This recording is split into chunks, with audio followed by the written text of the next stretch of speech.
Rise and shine.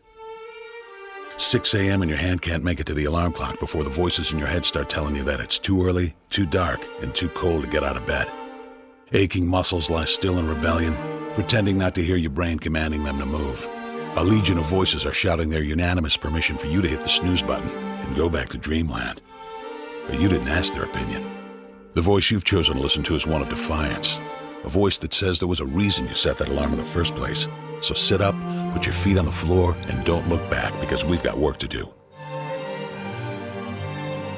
Welcome to the grind. For what is each day but a series of conflicts between the right way and the easy way? 10,000 streams fan out like a river delta before you, each one promising the path of least resistance. Thing is, you're headed upstream. And when you make that choice, when you decide to turn your back on what's comfortable and safe and what some would call common sense, well, that's day one. From there, it only gets tougher. So just make sure this is something you want, because the easy way out will always be there, ready to wash you away. All you have to do is pick up your feet.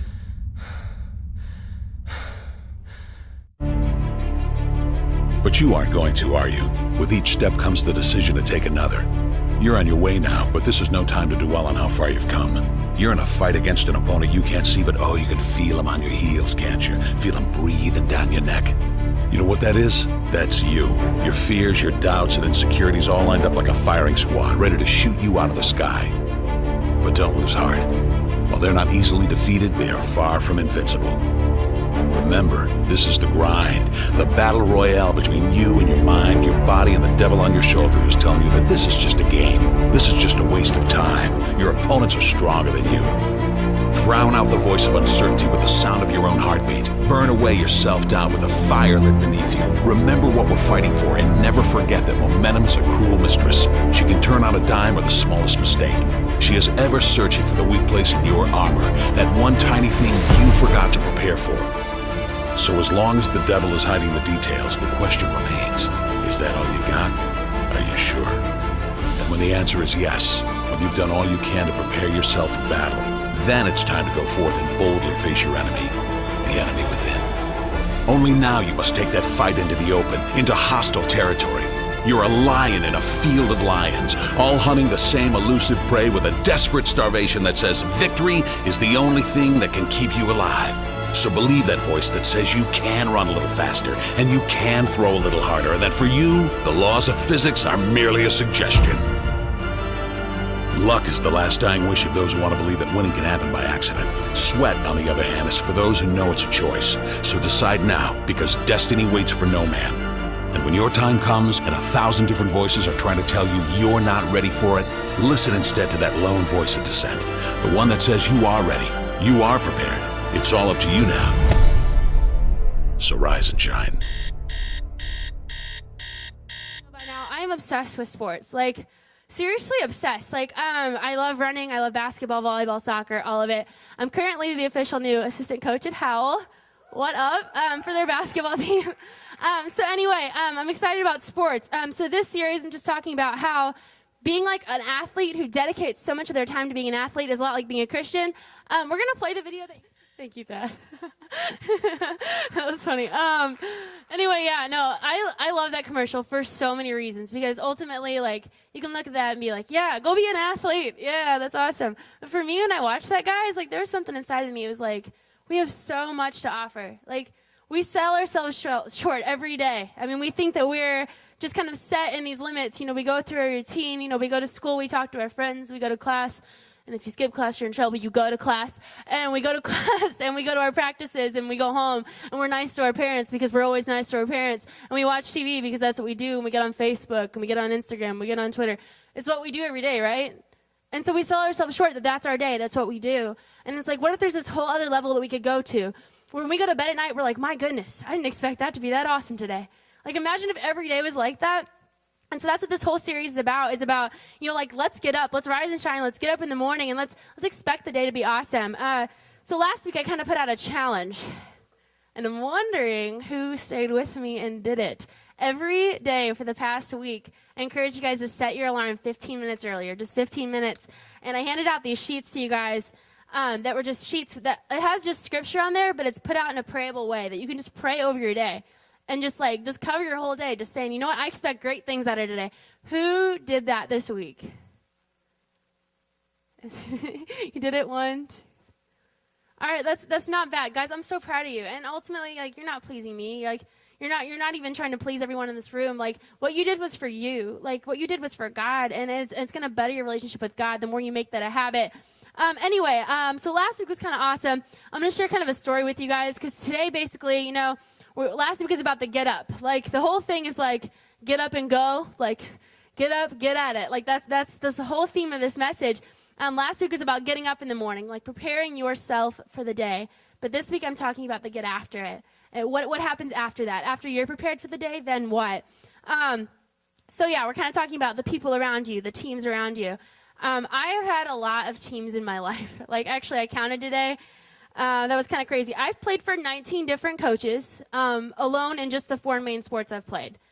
So that's excluding all of my fun, weird ones that I play. Just the 4 basic ones. And then I added up, I've played in 38 organized official school, league teams. Not kickball teams or dodgeball teams that just meet every now and then. Organized, regular teams. I played on 38 of them. And so I have so many weird team stories. And I tried to think about some that I could share with you guys today.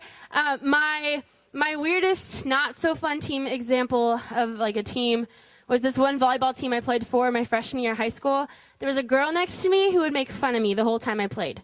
The whole time. She didn't let up. I don't know if it was why she played, because it seemed like she wasn't focused on the game. But I'd be serving, and she'd be next to me, and she's like, don't mess up. Don't mess up. Coach will sub you out if you mess up. Don't mess up. It was ridiculous. It was really, really frustrating. So I could say that was probably the least fun team I played on. Now, the most fun team I played on, guys, is the one I least expected to be the most fun. My senior year, I played volleyball again.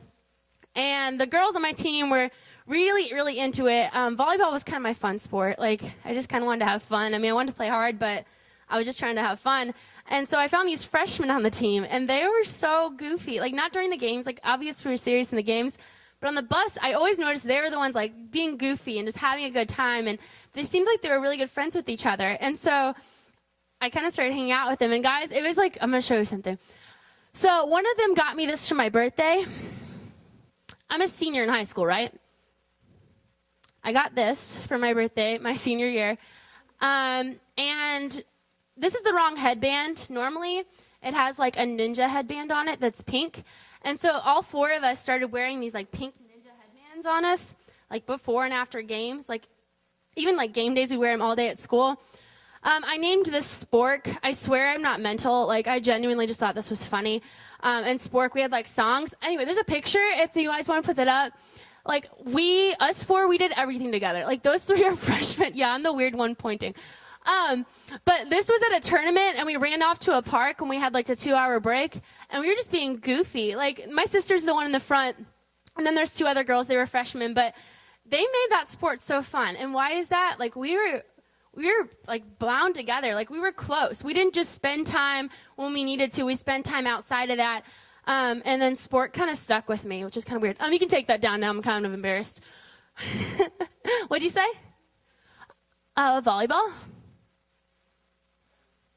Is that what you asked? What is in my sweatshirt? Oh, yeah, it's hanging. Yeah, no, I'm not enormous. I swear I wasn't an X 300-pounder. Does it look like I'm huge? I didn't notice that. Okay, anyway, but yeah, that's what happened. So basically, with last week, we talked about, being an individual, and this week's about being a team. Our scripture we kind of based this whole series off was from Deuteronomy. I'm not going to make you guys turn there because I made you guys read it last week. But basically what happened was, Moses is in charge of all these people in the Bible. They're called the Israelites. They're God's favorite people. And Moses is in charge of them. And God's telling Moses, hey, I have better for them. They've been in this land for too long. And even says, you have stayed long enough on this mountain. And then he goes into all these areas that they're supposed to go to. And God's I have the next step for you.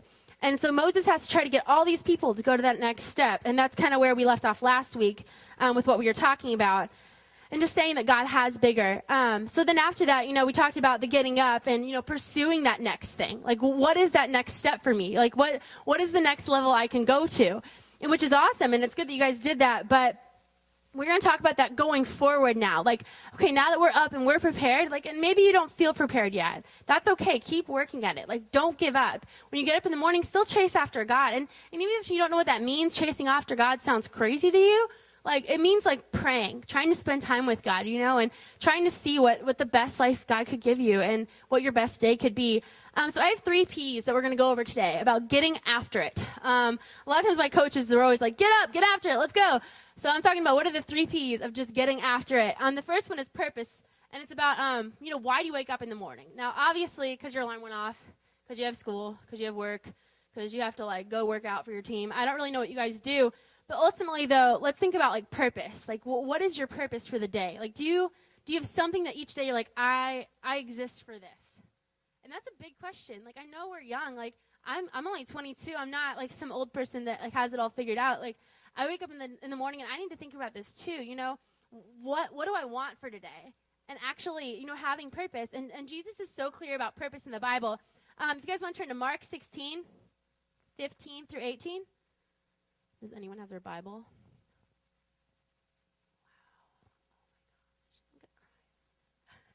Just kidding. Okay, I'll read it for you. It says, he said to them, I think it's on the screen too, lucky you. Okay. Go into all the world and preach the gospel to all creation. Whoever believes and is baptized will be saved, but whoever does not believe will be condemned. And these will be the signs that will accompany those who believe. In my name they will drive out demons, they will speak in new tongues, they will pick up snakes with their hands, they will drink deadly poison and it won't hurt them at all. And they will place their hands on sick people and they will get well. Now, ultimately, all that sounds like, what are you talking about? Bear with me. Basically, what Jesus is saying, like, you can do crazy things. Like, we limit ourselves. And like, these things are literal, too. Like, this stuff happens. Like, God is a God of miracles, and things do happen that we can't explain. And it's about living a kind of lifestyle that we expect God to do great things. And so that's part of the Great Commission, but it starts with going, he says to go out and make other disciples. So you can't keep it all to yourself, is what he's saying. Your purpose is to exist for others. Your purpose is to go out and help other people. We don't keep it to ourselves. So, okay, the second P. First one is purpose. The second one is plan.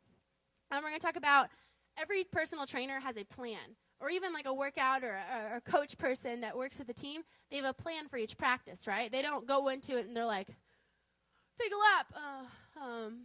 Yeah, shoot. Yeah, it's a good idea. Just shoot the ball. Yeah, good job. Okay. Yep, you just keep dribbling over there. You just keep, like, it doesn't go like that. He organizes it. And so that's good because it keeps it going well. So then ultimately for you guys, what having a plan looks like, okay, I get it. You don't have to wake up in the day and do like a layout of like all you're going to do, like make an outline of all your activities. But you have to live strategically. Like, you can't just let your day happen to you. Like, you happen to your day is the way I want to put it. Like, I know stuff's going to come at you that you don't expect, and, like, we can't always predict what's going to happen. But when things come at it, if you have an attitude set in your mind of how you're going to handle it, it's not so hard. And it's about having a plan of what kind of person you decide you want to be now and what kind of person God wants you to be ultimately. And we can't expect someone else to show up and do what God asks us to do. Like, God placed us where we are for a reason. Like, Gabby, I don't know all your friends. I don't. And that would be kind of weird if I did because I'm kind of new to the area. But, like, I don't know everyone you know. And Ashley, I don't know everyone you know, although I'm starting to because you usually bring a lot of friends. But, like, we all know different people. Like, you all have different, like, spheres of people that you know, and you're there for a reason. God put you there because you're supposed to know those people. You're supposed to be there to help those people. Like, they can't be left alone, and you shouldn't feel alone either. And so that's something that you need to kind of put into your game plan is who am I supporting? And so what do you want to see change? That's part of your plan too. You know, like there's always things that we can fix in our lives, but what things do you think could be better? Like, what things come to the top of your head right now? Like, do you feel like your relationship with your parents maybe needs to be better? Or do you feel like maybe your relationship with your siblings, like your little brothers or older sister or younger brothers or younger sister, like if maybe that needs to be changed. Maybe it's not so good. Or maybe you have a friend that you don't really get along with, or like an enemy you feel like you don't really get along with. And so maybe you need to fix the way you hang out with teachers or the way you do your homework or respect people. I mean, ultimately, like there should be something that you kind of get right now as you're thinking, you know, that you'd like to see changed in your life. So it's about getting a game plan. So that's point number 2. Point number 3 I'm going to talk about is the players. So I know this is crazy, and I'm sorry for the sports analogies because I can't help it. Like, I just can't. Anyway, okay. So So you're on a team, right? Like, just think of your life as like this game, and you're on a team. Everyone around you is on your team. They're the players on your team, and ultimately no one else can impact the world like you can. And so passionate players are contagious. So if you decide to start getting up every morning, Josiah, and like, I'm pointing at you, yes I am. If you start getting up every morning and like seeking God, like literally waking up each morning and being like, all right, my first few minutes in the morning, I'm going to spend time with God. Like just a few minutes just to be like, okay, God, like, God, I give you my day. Like, God, help me with these things that I'm working with, and help me to just be a good example, and help me to make the right decisions. And I mean, asking God for help is never a bad thing. It's actually why he's there. And so waking up in the morning to do that, like, okay, so Josiah does that. He's going to have this weird extra passion that he can't explain. Like, that's one thing I noticed throughout this week, guys, is that when I spent time with God in the morning and I went throughout my whole day, it was like I already had this solid base. I was already excited about God. And so that's contagious. Like, that'll rub off on people. How many of you guys have played on a sports team in general? A lot of people. Or how many of you guys have even been on, like, a band for your school or been in dance, anything like that? What if one of your team members, have you ever been around one that has a really, really bad attitude? There's always one. There's always one. Maybe 6. It depends on what kind of team you're on. But there's always one. And their attitude, like, some people, they're like, oh, my goodness, what is their problem? Like that was always me. I was like, calm down, stop it. Like, it's not the end of the world, to that person with a bad attitude. But then for other people, like, that could rub off on them. How many of you guys have seen someone else pick up someone else's bad attitude? I see it all the time. Now, how many of you guys have seen, like, a coach or a player that gets really excited and passionate about the game, and it starts rubbing off on everyone? It happens. Like, just the same as it can happen negatively, it can happen in such a positive way. So say Josiah is like really searching after God in the morning. He goes to school. Man, he's just amped up about God, and everything's awesome, and he trusts God with his day. I think that's going to rub off on people. Not in a creepy way as to where he's walking up to them and, hey, have you spoken with the Lord today? like, I don't think that's what he's going to do. I mean, you can. I'm not going to limit you. But please do it. Sorry. But yeah. Anyway, so yeah, it's going to be contagious, which is cool. Wow. I'm sorry.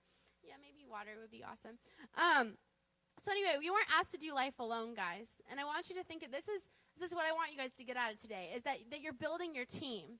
And no one else is responsible to build your team. The people around you, you have to build them up, and you have to encourage them, because you guys are all in this together. You're around those people for a reason. And it starts with an individual. So you get up, you do what you've got to do, but then it's got to go deeper. It's got to go into your team. Philippians 1:27, it says, only let your manner of life be worthy of the gospel of Christ. Let's just stop there. Like, first of all, it's talking, like, let what your life shows to everybody. Like, if you're going to say you're a Christian, you have to actually show it. And that's what it's saying. And then it says, so that whenever I come and see you or I am absent, I may hear from you that you stand firm in one spirit, one mind, striving side by side for the faith of the gospel. So that's kind of cool. I love this, because he's saying basically, like, whether I'm with you or, like, I'm far apart from you, we're striving side by side. Like, we're all going after the same thing. Like, life is hard, guys. None of us in here are going to ever have it totally easy, to where nothing bad ever happens. Like, that's not life. I'm so sorry if you thought it was. I feel really bad right now. But ultimately, like, bad things happen, and that's part of it. But you've got to know that you're not in it alone. Like, you have people around you, and if you're building up your team and you're trying to strengthen each other, you're striving along each other, side by side, whether you're apart or you're together. And I think that's awesome. Thank you so much for getting me water. I really genuinely appreciate that. Thank you. But anyway, so it doesn't have to stop there. We have to get up and get after people. I'm going to take a drink really quick. I'm sorry. Where'd you get that from? Thank you. He got it from the toilet. That was very nice of you. Is he looking after me?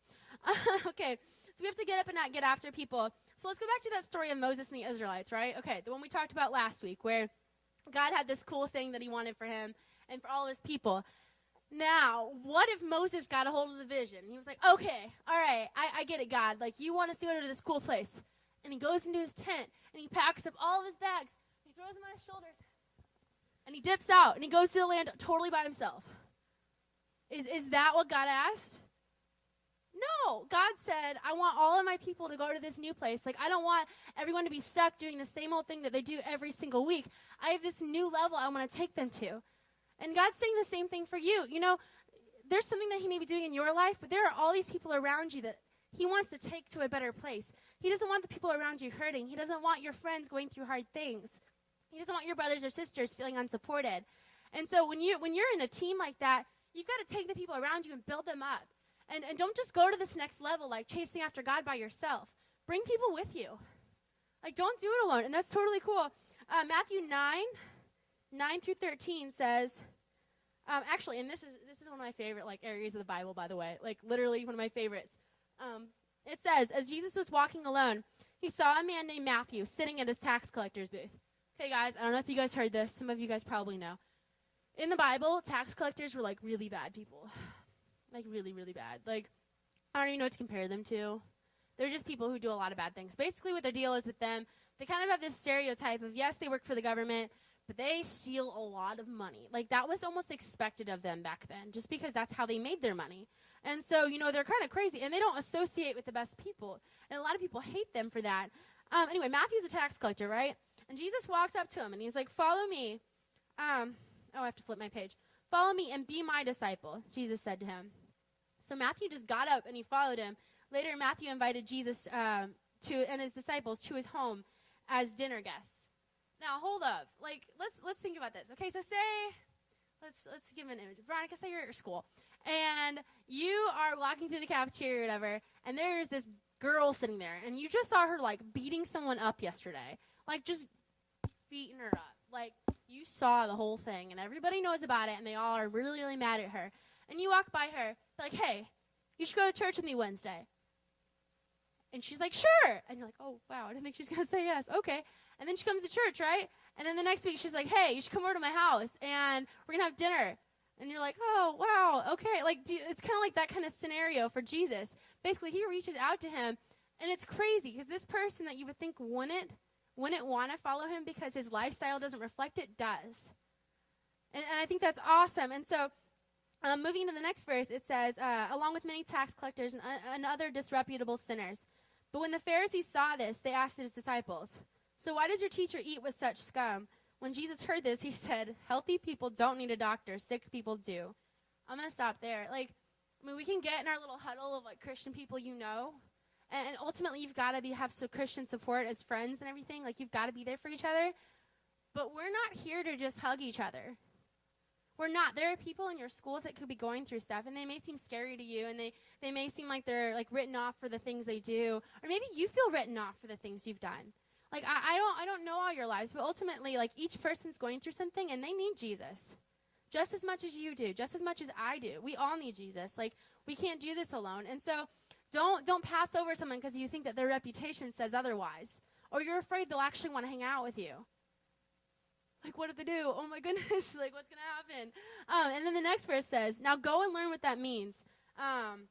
Because I want to show mercy and not offer just sacrifices. And another translation, because that may sound confusing, basically he's like, I don't want religion. I don't want this, like, crazy, like, religious, like, oh, I offer sacrifices to the Lord. Oh, I'm over my sin. This is great. Like, that's not what he's talking about. He's saying, God's a God of mercy, and people are forgiven. And so don't overlook someone that you think may not want to go to church because you're scared of what they are.